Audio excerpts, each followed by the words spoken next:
All right, good boxing fans. I have a little bit of bad news to share with the boxing world as the federal investigation into boxing that I have been speaking about over the last month. I've gotten an update on it, and it's not good for boxing. As a major Rico organization or Rico charge, against a person that goes by the name of Big U in California has been directly connected to boxing and the federal investigation that I've been telling you about. This time, Broner gets pulled into it. However, in the complaint, it demonstrates a lot of the things that I have said that they were looking into, and I'm telling you, these people are very seriously looking at banning the sport of boxing. Let's talk about that in this video.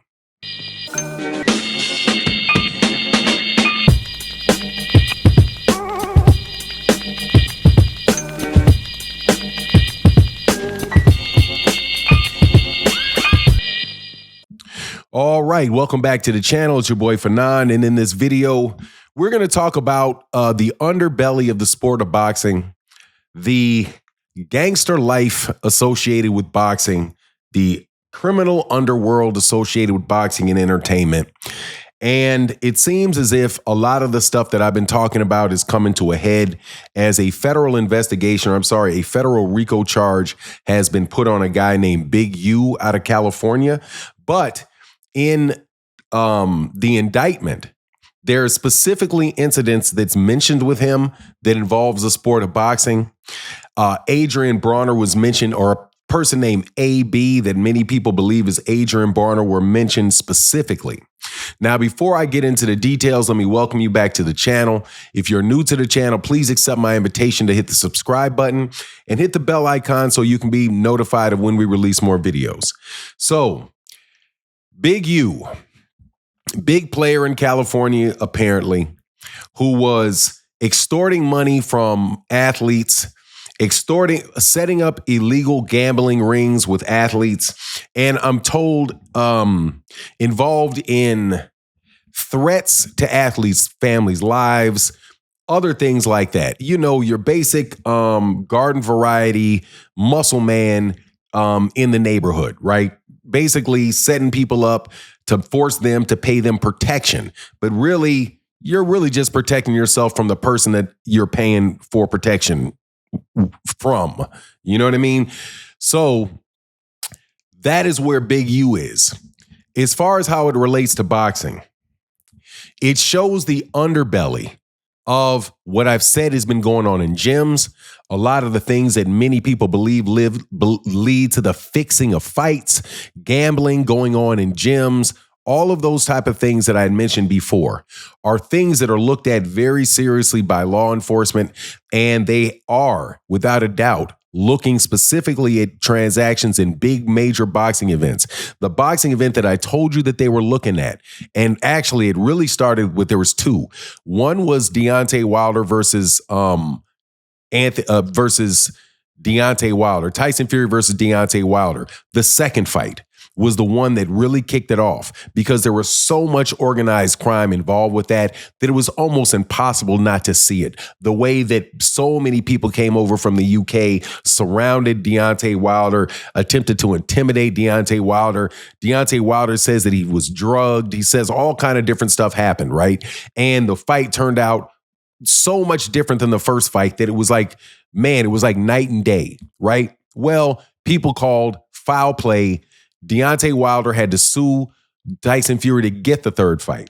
Well, then there was also and this has not been something that I was echoing, but there was the Terrence Crawford, Errol Spence Jr. fight that a guy named Ross, used to have a YouTube channel, I think he may still be up here, just was doing video after video about Terrence Crawford, the issues with Terrence Crawford and Victor Conte, the issues with Victor Conte and his gloves, all kind of different issues around Terrence Crawford, but more specifically around Errol Spence, who rumors had it got injured in a sparring match beforehand, had either had COVID or he still had neurological damage, whatever it was. He came out looking like a complete and utter zombie. And the fight wound up looking very similar to the Deontay Wilder-Tyson Fury 2 fight. And while there was no accusations of somebody being drugged, but only thing that Errol Spence said was, hey, if I had an excuse, I wouldn't make it for you. But later on, maybe a year and a half, 2 years later, he starts talking about guys that are able to put on massive amount, take a year off, put off massive amounts of weight. They're signed up to guys like Victor Conte, who are who are known to be steroid users, who probably is also affecting the tests. You also see guys like manager Marty putting out these videos on Terrence Crawford and the dry snitching of Terrence Crawford and the steroids, all this crazy stuff, man, that people are talking about, right? That it's hard for me and you to put 2 and 2 together on. Trust me, those feds are putting 2 to 2 together on it. And I've been telling people, you guys need to pull out of this stuff. You need to stop playing around, setting up people, stop playing with people, doing the things that you guys are doing that we know that you're doing, because ultimately this stuff is going to come around and it's going to come back and get you bad. However, what is really tripping me out is that the same people that are running around doing all this stuff, or I believe are associated with the people running around doing this stuff, actually had the nerve to get so ambitious that they would bring in a ton of money from some obvious Saudi Arabian.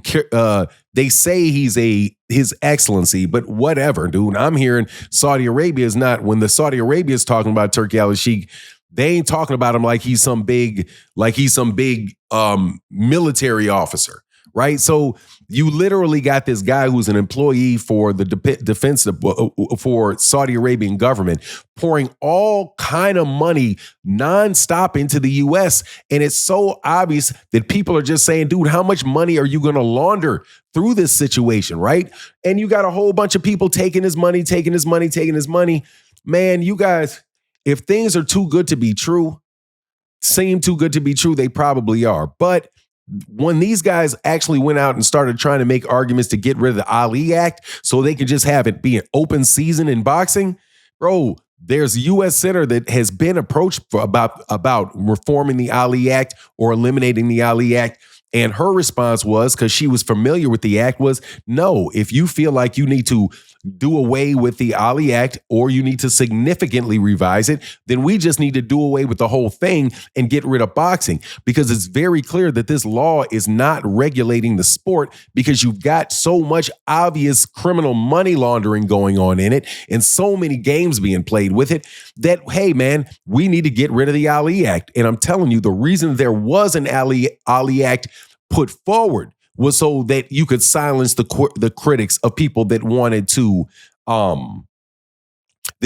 ban boxing. Guys like Howard Cosell. There's a big movement in the 1970s about that. And the Ali Act was a way to prevent and to silence those calls for the sport to be banned, because there was so much criminality involved in it. Not just the problems with the with the violence associated, the damage associated with the brain of the fighter. It's also to protect the fighter, not just in the ring, but it's to protect the fighter out of the ring as well, right? So this whole thing was put there so that you wouldn't ban boxing. Well, if you get rid of it, guess what? They're going to call for boxing to be banned. And sometimes I would think that this is what these people that are doing it ultimately want, but the people underneath, the people that are getting led by the nose by a little money here and a lot of money there, don't see the forest for the trees, and these dummies are going to tear down the sport. And you're going to mess around and have a U.S. senator to get very, very serious about collecting 60 votes to get rid of the sport.